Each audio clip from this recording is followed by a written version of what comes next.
The emergency session of the Galactic Council convened with unprecedented urgency.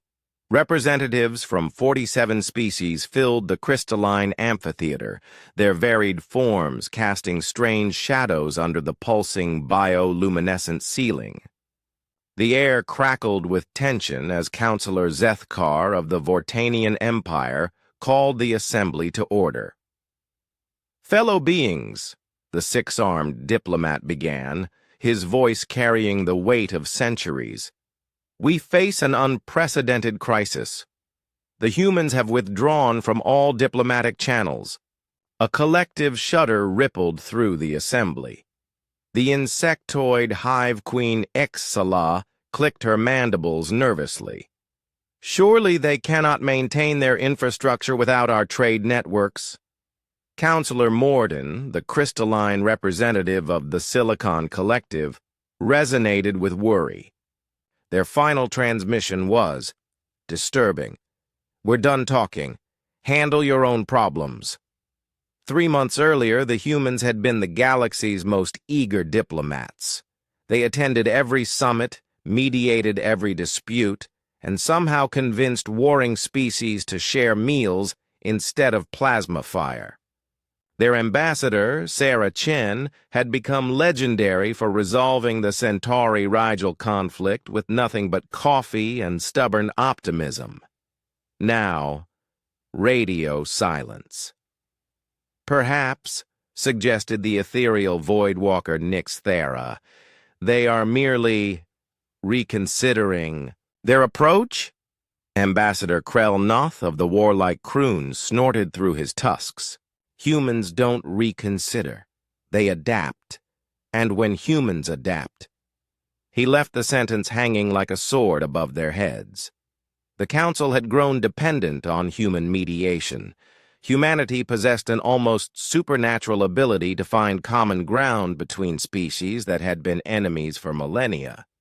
They saw patterns others missed, asked questions nobody else thought to ask, and somehow made even the most alien cultures feel understood. Without them, the galaxy was already fracturing. The trade disputes between the aquatic depths and the mountain clans had escalated into system-wide embargo. The Hive Mind Collective was expanding aggressively into neutral space, claiming they needed to ensure proper resource distribution. 3 separate territorial wars had erupted in the Outer Rim. "We must contact them," declared Councillor Zethkar. "Send envoys to Earth. Offer concessions, agreements, whatever they desire." "Every transmission is returned unopened," Morden replied. "Every ship is turned away at their border. They've made it clear, no contact." In the weeks that followed, the situation deteriorated rapidly. The Galactic Banking Consortium collapsed when nobody could agree on exchange rates. Supply chains crumbled as species refused to trade with their traditional enemies. The great space lanes became battlefields as old grudges resurfaced. Meanwhile, humanity quietly withdrew to their corner of the galaxy, their borders sealed, their silence deafening. Then came the reports. "They're building something," Admiral Vortex of the Military Defense Alliance announced to the Emergency Council. "Our long-range sensors detect massive construction in the Sol system, structures we don't recognize." "Weapons?" asked Krell Noth, his warrior instincts flaring. "Unknown, but the energy signatures are unprecedented." The Voidwalker Nyx phased partially out of reality in distress.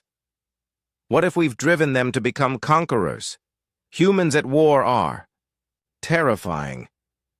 The Council remembered the human Kroon War, when humanity had been forced to defend their colonies. The Kroon, masters of warfare for 10,000 years, had been systematically outmaneuvered by humans who treated war like a puzzle to solve rather than a ritual to perform. The conflict ended with the Kroon begging for peace. 6 months passed. The galaxy burned. The Rimward Coalition dissolved into civil war. The Crystal Gardens became a battlefield as the Silicon Collective fractured along ideological lines. Pirates raided with impunity as the Defense Alliance couldn't agree on operational protocols. Then, without warning, the humans returned. But they didn't come as diplomats. They came as teachers. Massive human vessels appeared simultaneously at every major conflict zone. Not warships, school ships. Each one broadcast the same message across all frequencies. Attention, galactic citizens. We're Sarah Chen, Marcus Rodriguez, and the Human Diplomatic Corps. We've spent the last 8 months developing something new. We call it the Universal Conflict Resolution Protocol. We're here to teach you how to solve your own problems. The ships deployed thousands of small pods, each containing human instructors. They didn't negotiate settlements or impose solutions. Instead, they taught game theory to warring generals, demonstrated active listening to estranged allies, and showed entire species how to map emotional needs behind political positions.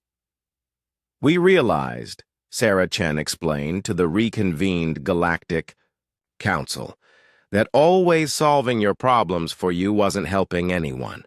You never learned to do it yourselves. So we stopped enabling your dependency and started developing something better. The humans had spent their isolation period creating a comprehensive curriculum for interspecies conflict resolution.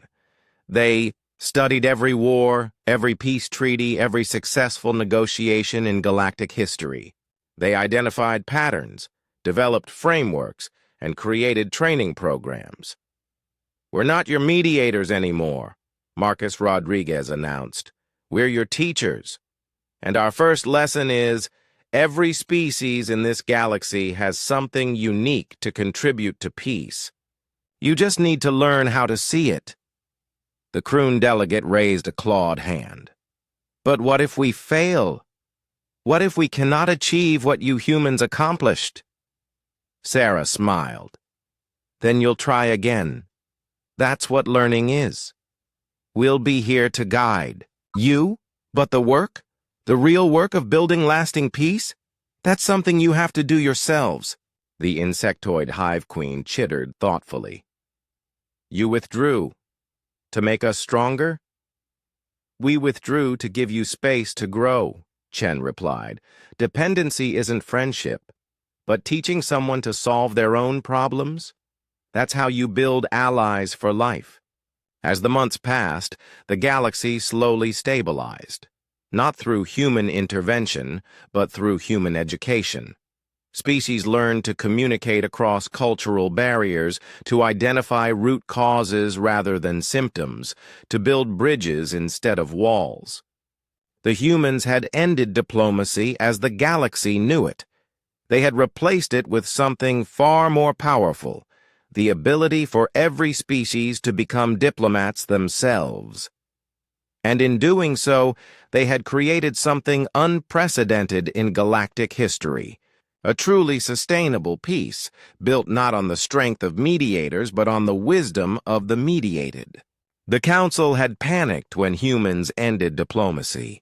They had never been more grateful to be wrong.